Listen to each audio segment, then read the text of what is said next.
This is Radio Nepal. I'm Kaushal Ghimire with the news. The headlines first.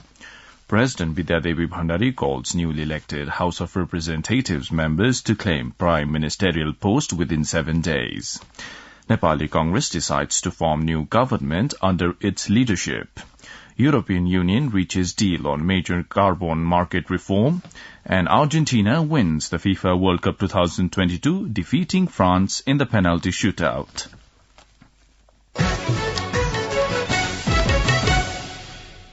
Now the news in detail. President Vidyadevi Bhandari has called the newly elected members of the House of Representatives to claim prime ministerial post, securing the majority of votes with the support of 2 or more parties.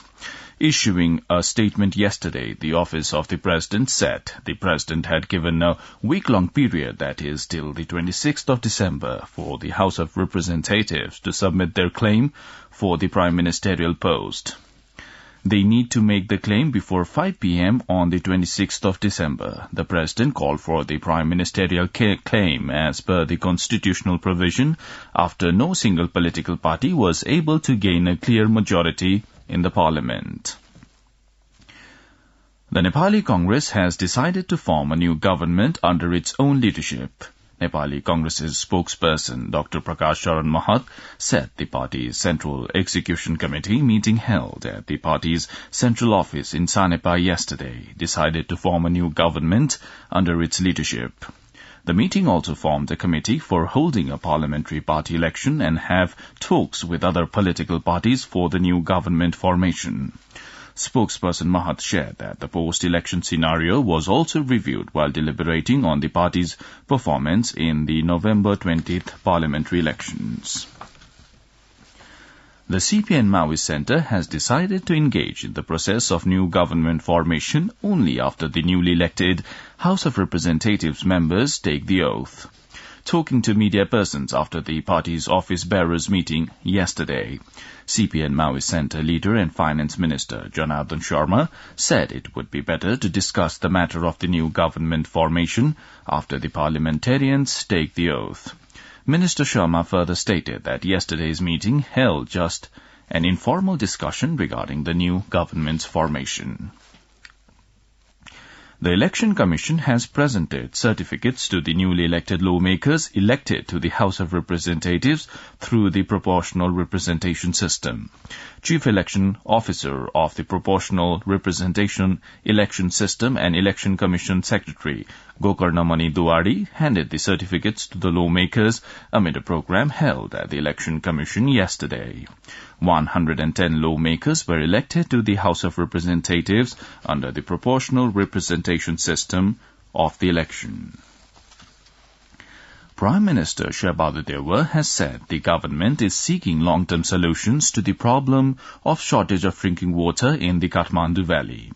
Unveiling a life-size statue of late former Prime Minister and Nepali Congress leader Krishna Prasad Bhattarai in Kathmandu yesterday, Prime Minister Dewa said the dream of leader Bhattarai was realized after the residents of Kathmandu Valley got the water from the Melamji water project. The statue has been set up on the premises of the water processing center of the project at Sundarijal in Kathmandu.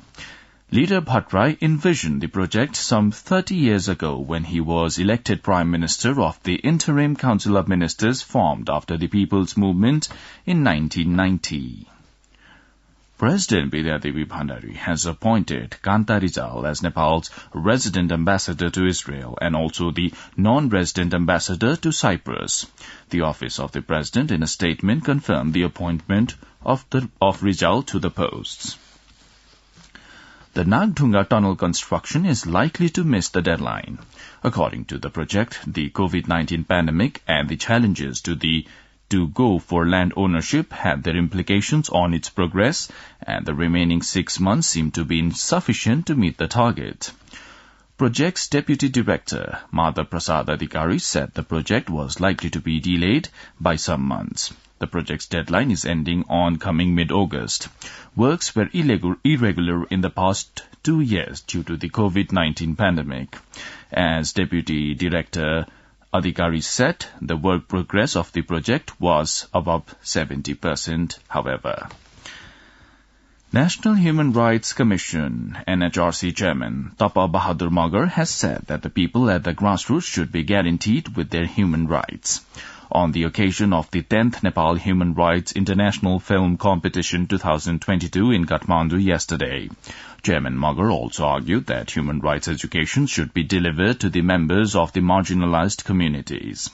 The Nepal Human Rights International Film Competition is being organized in order to promote the social justice and human rights perspectives. The competition will end on December 21st. Acting Chief Justice Harikrishna Karki has said that time has come to manage a separate curriculum to appoint judges. Addressing a program organized on the occasion of the 32nd anniversary of the Judicial Council yesterday, Acting Chief Justice Karki underscored the need of a separate curriculum to appoint judges even by amending laws. He reminded that the Judicial Council was taking action and making concrete a recommendation for the action on the judges being based on evidences. He admitted that it was difficult to clear backlog of cases due to inadequacy of judges at Supreme Court and High Courts. You're listening to Radio Nepal's 8 a.m. English News Bulletin. On to some international updates. European Union member states and parliamentarians yesterday announced an agreement for a major reform to the bloc's carbon market, the central plank of its ambitions to reduce emissions and invest in climate-friendly technologies. According to a European Parliament statement, the deal aims to accelerate emissions cuts, phase out free allowances to industries, and target fuel emissions from the building and road transport sectors.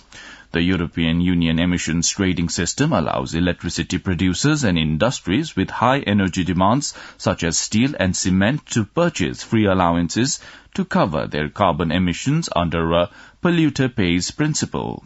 The quotas are designed to decrease over time to encourage them to emit less and invest in greener technologies as part of the European Union's ultimate aim of achieving carbon neutrality.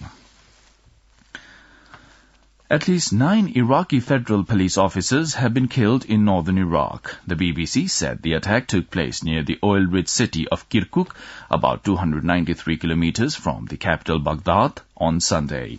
No group has said it was behind the killings, but officials blame the Islamic State group. Now sports football. Argentina has won its third FIFA World Cup after winning the final match against defending champion France in the penalty shootout.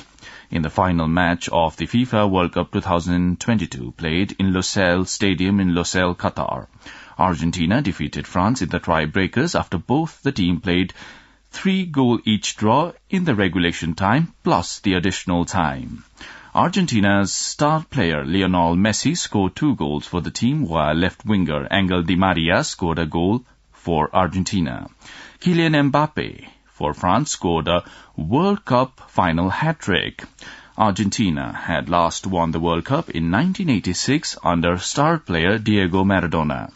Messi won the Golden Ball, which is the best player. Mbappe won the Golden Boot, which is the highest scorer, and Argentina's goalkeeper Emiliano Martinez won the Golden Glove, which is for the best goalkeeper. Now, the general weather forecast for the country for today, according to the Meteorological Forecasting Division. The weather will be partly to generally cloudy in the hilly and mountainous regions of Province Number 1, Bagmati Province and Gandaki Province, and partly cloudy to mainly fair in the rest of the country. There are also chances of light snowfall at 1 or 2 places in the eastern and central high mountainous regions. Well, with this, we have almost come to the end of this news bulletin, but before wrapping up, let's have the reminder of the headlines once again. President Bidyadevi Bhandari calls newly elected House of Representatives members to claim prime ministerial post within 7 days. Nepali Congress decides to form new government under its leadership. European Union reaches deal on major carbon market reform, and Argentina wins the FIFA World Cup 2022, defeating France in the penalty shootout. Well, that's all the news we have for this bulletin. Our next bulletin in English will be at 2 in the afternoon. You can also listen to us online at our website, www.radionepal.org. online radionepal.gov.np. Keep listening to Radio Nepal and have a good day.